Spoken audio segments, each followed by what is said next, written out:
नमस्कार दोस्तों, एक ऐसा पर्वत जिस पर आज तक कभी कोई चढ़ नहीं पाया, एक ऐसा पर्वत जिस पर चढ़ने की कोशिश करते ही लोगों की उम्र तेजी से बढ़ने लगती है, एक ऐसा पर्वत जिस पर चढ़ने के लिए परमिशन लेनी पड़ती है यमराज से। जी हाँ दोस्तों, मैं बात कर रहा हूँ दुनिया का सबसे मिस्टीरियस माउंटेन कैलाश के बारे में। कैलाश पर्वत की ऊंचाई 6,638 मीटर है, जो कि दुनिया का सबसे ऊंचा माउंटेन माउंट एवरेस्ट से लगभग 2200 मीटर कम है।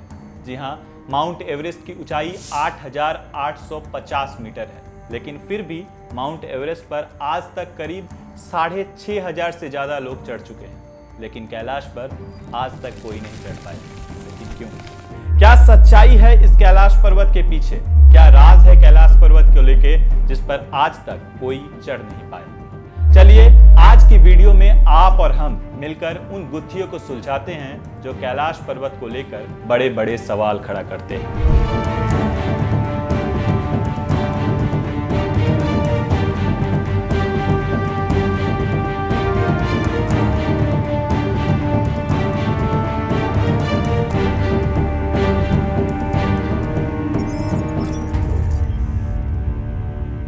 हिंदू पौराणिक कथाओं, वैदिक ग्रंथों और पुराणों में कैलाश पर्वत को धरती और स्वर्ग के बीच की कड़ी के रूप में एक्सप्लेन किया गया है। ऐसी मान्यता है कि यहाँ पर महादेव शिव खुद वास करते हैं। कैलाश पर्वत को लेकर एक दिलचस्प बात यह है दोस्तों कि इन ग्रंथों में कैलाश पर्वत का जो विवरण दिया गया है वो अभी के कैलाश पर्वत से एकदम मिलता जुलता है।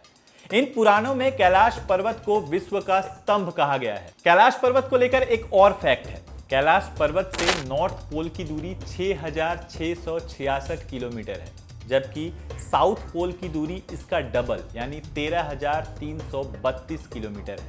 कैलाश पर्वत के सेंट्रल एक्सिस को स्पिरिचुअल एक्सिस या एक्सिस मुंडी भी कहा जाता है। विष्णु पुराण की माने तो कैलाश पर्वत रूबी और गोल्ड जैसे कीमती क्रिस्टल से बना हुआ है। कैलाश पर्वत को लेकर एक कॉमन सवाल ये आता है कि क्या यहाँ पे सच में महादेव रहते हैं? अगर वेद और पुराण की माने तो राजा दक्ष की बेटी सती को महादेव से प्रेम हो गया था, लेकिन राजा दक्ष को ये रिश्ता मंजूर नहीं था। उनका कहना था कि जो बाघ की खाल पहनता हो, शरीर पे राख लगाता हो, भूत प्रेतों के साथ डमरू लेकर घूमता फिरता हो, वो राजा दक्ष का दामाद नहीं बन सकता। लेकिन फिर भी माता सती ने अपने पिता के खिलाफ जाकर महादेव से शादी कर ली और कैलाश पर्वत पर हंसी खुशी रहने लगे। यहां तक तो सब कुछ सही चल रहा था, लेकिन एक दिन राजा दक्ष एक यज्ञ का आयोजन करते हैं जिसमें स्वर्ग के सभी देवी देवताओं को निमंत्रित किया जाता है सिवाय महादेव को। जब ये बात माता सती को पता चलती है तो वो बहुत दुखित होती हैं और राजा दक्ष के उस यज्ञ में पहुंच जाती हैं। उनसे जब ये सवाल करती हैं कि महादेव को क्यों नहीं बुलाया गया, तो राजा दक्ष इस बात पर महादेव का बहुत अपमान करते हैं। माता सती इस अपमान को सह नहीं पाती और उसी यज्ञ के आग में कूदकर अपना प्राण दे देती हैं। ये खबर महादेव को मिलते ही महादेव बहुत ज्यादा क्रोधित हो जाते हैं। महादेव माता सती की डेड बॉडी को लेकर तांडव करने लगते हैं और इस तांडव का आक्रोश इतना ज्यादा होता है मानो ब्रह्मांड खतरे में था। इस तांडव को रोकने के लिए और सृष्टि को बचाने के लिए भगवान विष्णु अपने सुदर्शन चक्र से माता सती की बॉडी को 51 भागों में टुकड़े टुकड़े कर देते हैं, जो कि बाद में 51 पवित्र सती पीठ के नाम से जाना जाता है। इस घटना के बाद से महादेव महाकाल भट्टकेश्वर के नाम से पाताल में जाकर रहने लगते हैं। फिर स्वर्ग के देवी देवताओं द्वारा महादेव को समझाया जाता है कि सती माता का फिर से पुनर्जन्म होगा पार्वती माँ के रूप में। इसके बाद महाकाल कैलाश पर चले जाते हैं। बहुत प्रतीक्षा के बाद माता पार्वती का पुनर्जन्म होता है। उसके बाद महादेव और माता पार्वती फिर से विवाह करते हैं। हिंदू धर्म की माने तो आज भी कैलाश पर्वत पर महादेव और माता पार्वती वास करते हैं। दोस्तों, आप लोगों ने नासा की सैटेलाइट से लिया हुआ ये कैलाश का फोटो जरूर देखा होगा, जिसमें महादेव शिव का एक फेस नजर आता है। ये फोटो काफी दिनों तक इंटरनेट पर वायरल रहा और काफी चर्चे में भी रहा ये फोटो। लेकिन अभी भी ये सवाल कायम है कि आखिर क्यों कोई कैलाश पर्वत पर चढ़ नहीं पाया। आखिर क्या प्रॉब्लम फेस करनी होती है कैलाश पर्वत की यात्रा में। दोस्तों, कैलाश पर्वत तिब्बत में बसता है, जो चाइना गवर्नमेंट के अंडर में आता है। इस यात्रा में भारत और तिब्बत बॉर्डर पुलिस बहुत हेल्प करती है, पर सबसे पहले चेक किया जाता है यात्रियों की तबीयत ठीक है या नहीं, उनका बीपी, शुगर या हार्ट का कंडीशन, क्योंकि रास्ता बहुत दुर्गम होता है। यात्री के पास पासपोर्ट होना मस्ट है और आप 18 से 70 साल के बीच में ही इस यात्रा को कर सकते हैं। इस यात्रा में सबसे पहले 2 लेक क्रॉस करना पड़ता है, एक मानस सरोवर और दूसरा राक्षस स्थल। मानस सरोवर का पानी सबसे पवित्र पानी माना जाता है। एज पर हिंदू धर्म इसे देवताओं का पानी कहा जाता है। मानस सरोवर के पानी को अपने ऊपर छिड़कने से सारी बीमारियां दूर हो जाती हैं। यही नहीं, मानस सरोवर दुनिया का सबसे ऊपर विराजता मीठे पानी का लेक है। और दूसरी तरफ है राक्षस स्थल, जिसे लेके हजारों पैरानॉर्मल कहानियां हैं। दुनिया में जैसे अच्छाई और बुराई दोनों हैं, वैसे ही मानस सरोवर और राक्षस स्थल कैलाश में बसते हैं। इस राक्षस स्थल का क्रिएटर है रावण। एक बार लंकापति रावण ने कैलाश पर्वत के नीचे खड़े होकर महादेव को प्रसन्न करने के लिए अपने 10 सिर को काटना शुरू किया, एक एक करके। जब 9 सिर कट गए, 10वें सिर की बारी आई तो महादेव प्रसन्न होकर उसके सामने प्रकट हुए। पर जब तक महादेव प्रकट हुए तब तक 9 सिर कट चुके थे, रावण का खून बह चुका था, और जहां पर ये खून बहा था वही है राक्षस स्थल। यात्रा के दौरान आज तक जिन यात्रियों ने इस लेक का पानी पिया है वो गंभीर बीमारी से जूझ रहे हैं। साइंटिस्ट की माने तो बहुत ज्यादा सॉल्टी होने के कारण इस पानी से बीमारी फैलती है, लेकिन हिंदू संतों की माने तो इस पानी में बुरी आत्माओं का निवास है। जो लोग बुरे कर्म करते हैं उनकी मौत के बाद उनकी आत्मा इस लेक में भटकती है। इसीलिए इस लेक से यात्रियों को दूर रहने की एडवाइस दी जाती है। कुछ यात्रियों की माने तो उनका कहना है कि कैलाश पर्वत बहुत ज्यादा मिस्टीरियस है। वहां पे बहुत लोगों ने बहुत तरह की लाइट्स को देखा है। यहां तक कि कुछ लोगों का यह भी कहना है कि उन्होंने महादेव की डमरू की आवाज सुनी। हिंदू धर्म में ब्रह्म मुहूर्त सबसे पवित्र माना जाता है, यानी सुबह के 4 बजे। हिंदू साधु संतों की माने तो इसी ब्रह्म मुहूर्त में देवी देवताएं कैलाश पर उतरते हैं और उसी का स्पिरिचुअल लाइट यात्रियों को दिखाई देता है। उसी समय महादेव की डमरू की भी आवाज आती है। कैलाश पर्वत के फैक्ट को लेकर एक चौंकाने वाली बात और है। आज तक जो माउंटेन क्लाइंबर्स कैलाश पर चढ़ने की कोशिश किए हैं उनमें से अधिकांश की मौत हो चुकी है, लेकिन उनमें से कुछ अपनी जान बचाकर भागने में कामयाब हुए हैं। और वापस आकर उनका कहना यह है कि कैलाश पर समय अपने हिसाब से चलता है, एक अलग गति से समय चलता है। कैलाश पर चढ़ने वाले लोगों की उम्र बहुत तेजी से बढ़ने लगती है। दोस्तों, एक आम इंसान का बाल और नाखून बढ़ने में यूजुअली 2 हफ्ते का समय लगता है, लेकिन कैलाश पर चढ़ने वाले लोगों का बाल और नाखून महज 12 घंटे में ही बढ़ने लगता है। दोस्तों, माउंटेन क्लाइंब करते समय क्लाइंबर्स एक स्पेसिफिक मैप को फॉलो करते हैं, चाहे वो एवरेस्ट पर चढ़ रहे हो या कोई और क्लाइंब हो।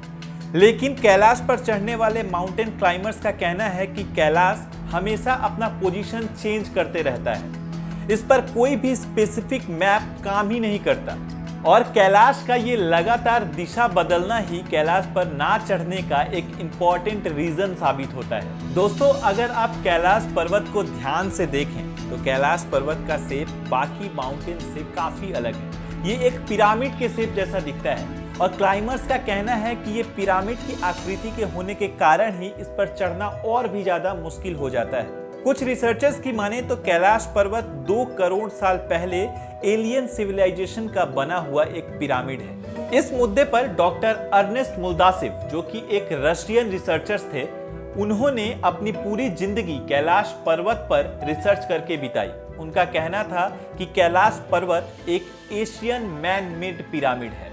शिव पुराण और स्कंद पुराण में कैलाश को स्वर्ग जाने का रास्ता बताया गया है। इसीलिए ये रास्ता बहुत कठिनाई भरा होता है, क्योंकि यहाँ पर यमराज खुद पहरा देते हैं। यमराज किसी भी बुरे कर्म वाले लोगों को यहाँ अलाउ नहीं करते।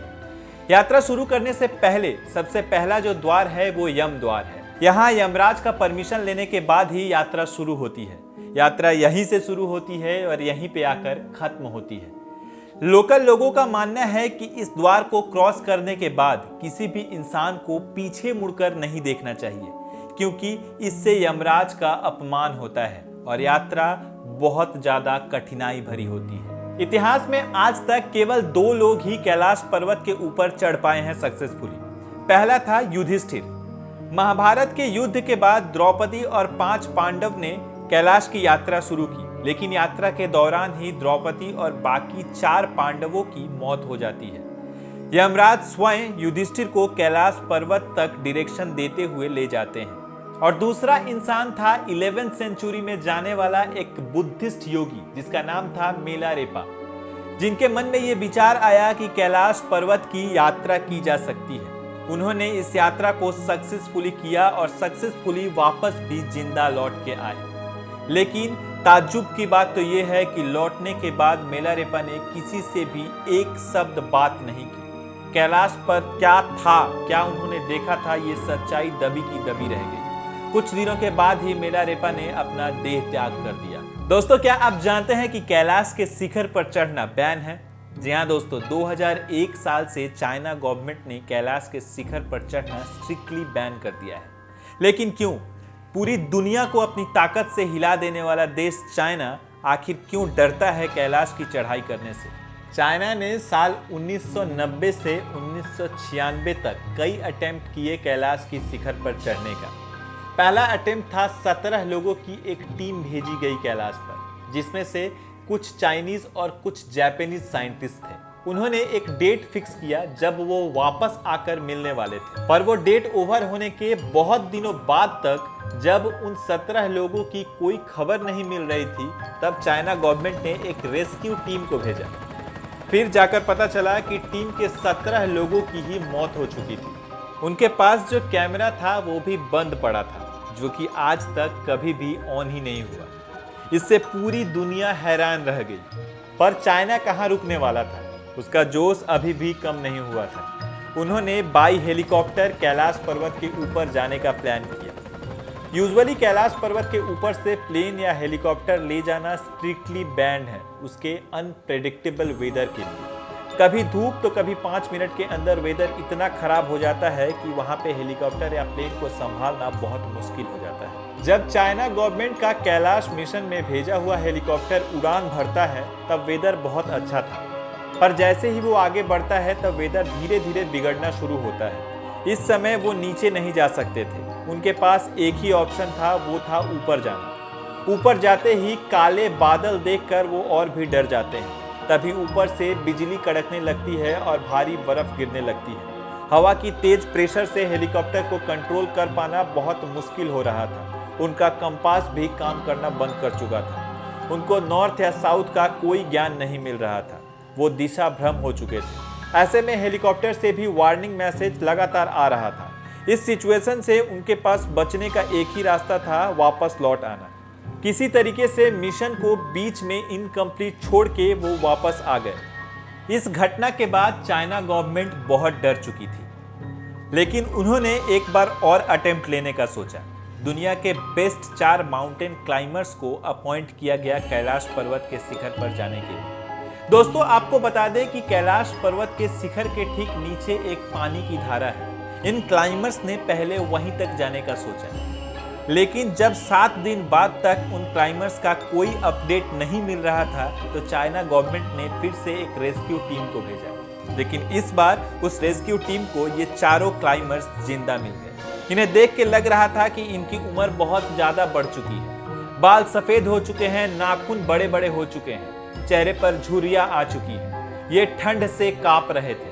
वहां से उनको रेस्क्यू करके नीचे लाया गया और बेस्ट से बेस्ट ट्रीटमेंट दी गई ताकि कैलाश पर्वत के बारे में कुछ राज उनको मिल सके। लेकिन वो चारों कुछ बोल पाए इससे पहले उनकी मौत हो गई। इस घटना के बाद चाइना ने कभी कैलाश के ऊपर क्या है ये जानने की कोशिश नहीं की और 2001 साल में कैलाश के शिखर पर जाना बैन कर दिया। दोस्तों, आज की इस वीडियो में हमने कैलाश को लेकर आपके सामने बहुत सारे राज खोले हैं। अगर आपको भी कैलाश को लेकर कोई इन्फॉर्मेशन है तो आप हमें कमेंट में जरूर बताएं। आज के लिए बस इतना ही, मिलते हैं अगली वीडियो में।